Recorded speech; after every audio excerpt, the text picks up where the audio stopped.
May nakita siyang babae, nagmomotor siya. Uy, gagi ka! Ano na? Gagi na, miss kita, gagi! Ano? Taga natin di nagkita. Ala, ang laki mo na! Ano, saan ka na ngayon?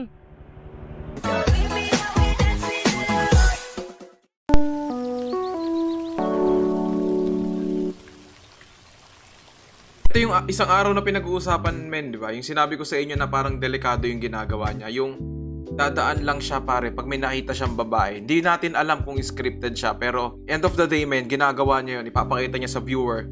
Maraming views na makukuha. And after nun, para sa akin, pag meron mga motovlogger na gustong marami rin yung views, possible gawin yung ginagawa niya. Ang ginagawa niya, pare, magmomotor siya, pag may nakita siyang babae, parang sasabihin niya, uy, kamusta ka na? Ganyan. Tapos, inaanak, parang ganon. Di ko sure totally kung ano yung sinasabi niya. Pero end up, yayapusin niya yung babae. Ito isipin niyo, pare. Ano kung kapatid niyo yan na babae? Girlfriend niyo yan, asawa niyo yan, men. Tapos ganyan. Di ba? Parang napakadelikado niya. Para sa akin, men, ito opinion ko lang considered siya as sexual harassment. Tingnan nyo, par. Hindi natin alam kung scripted to, pero kung hindi scripted to, pare, para sa akin harassment na to. Pero kung scripted to, well, payag yung babae dyan. So, walang magiging problema. Ang magiging problema nito, pare, nagkakaroon siya ng influence sa mga tao. And yung mga tao na gustong dumami yung followers, gustong dumami yung viewers, pwede siyang gayahin, pare. And tingin nyo ba positive yung ginagawa niya? Para sa akin, opinion ko, hindi. Ngayon, nag-post si Visor. Ito yung sinabi niya. Ito yung pinakamagandang point dun sa post niya. Sabi dito, if you're a woman and in the future, dumami na yung ganito sa kalsada, which is yun nga yung sinasabi ko, dahil monetize yung content nila and mukhang ini-encourage pa ng ilan, would you still feel safe? Para sa akin, hindi. Napakadelikado nito sa mga babae.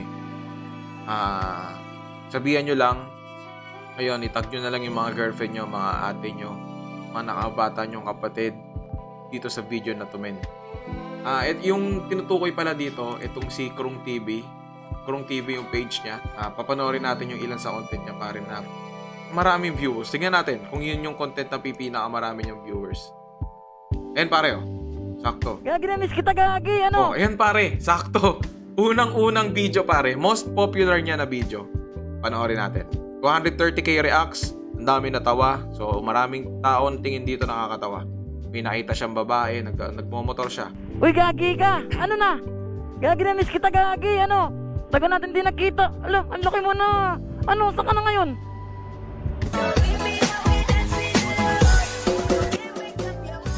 Paano kung nanay niya yan, pare? Paano kung ate niya yan? Paano kung girlfriend niya yan? Asawa niya yan? Anong pwede niyong ikaso dito sa lalaki? Ang alam ko, meron. Pare. Pero tingin ko dito kasi scripted to. Para sa akin, tingin ko scripted to kasi masyadong risky to. Hindi naman sila tulad ng Tokomi na handang mag-risk para sa content.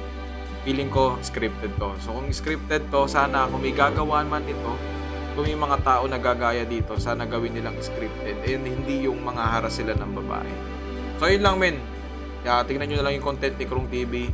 Siya yung pinag-uusapan ni Vice. Yun lang, men. Salamat sa mga nanood. And see you sa susunod na video. Comment nyo na rin sa ilalim, pare, kung anong tingin nyo dito sa topic na to. Maraming salamat.